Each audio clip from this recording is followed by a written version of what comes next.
Okay, kamusta kayong lahat mga kadama, no?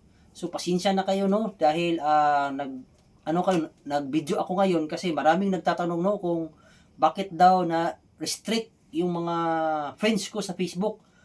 Ah, para sa kaalaman ng lahat, yung Facebook ko is na-suspended, no, ni Meta. Iwan ko kung ano yung violation ko, no.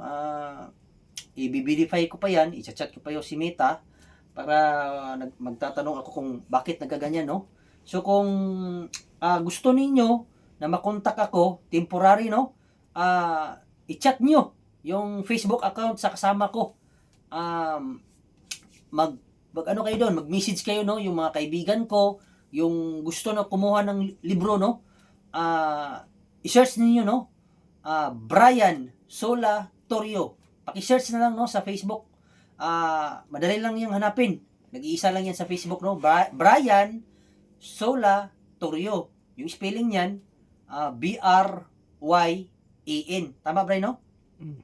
Tapos ang Solatorio, S-O. S-O-L-A-T-O R-I-O. R-I-O. O, yan, no? Yan yung spelling.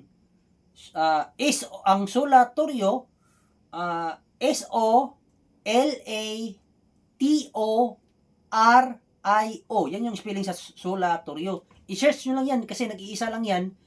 Tapos yung cover photo niyan is ako, tapos yung may-ari ng Facebook, tsaka yung kaibigan kong isa. Tatlo kami nasa cover photo. Madaling hanapin yan. Temporary, dyan muna kayo mag-chat, no? Kung gusto niyo kumuha ng box, dyan muna kayo kumontak, no? Yung ipa-plus ko dyan sa screen, no? Ipa-plus ko dyan sa screen yung account, no? Ni Brian Solatorio. Tapos, kung gusto nyo naman, mag-direct na lang kayong tumawag sa akin. Kontakin nyo na lang ako sa aking cellphone number 0955-6503-796. Kasi talagang suspended pa talaga yung Facebook ko. Hindi ko alam kung paano yan ma-open, no? Hindi ko alam kung ano bang violation na nagawa ko, no?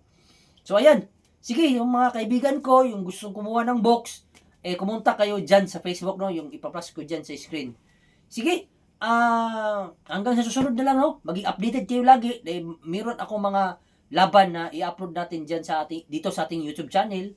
Tsaka meron din mga kalaban si Master Paulino na mga magagaling din sa players. So, dalawa na kabi yung players na pwede ninyong makuhaan or mapulutan ng aral, no, sa larong dama. Sige, magpapaalam muna ako mga kadama. Bye-bye. Susunod naman.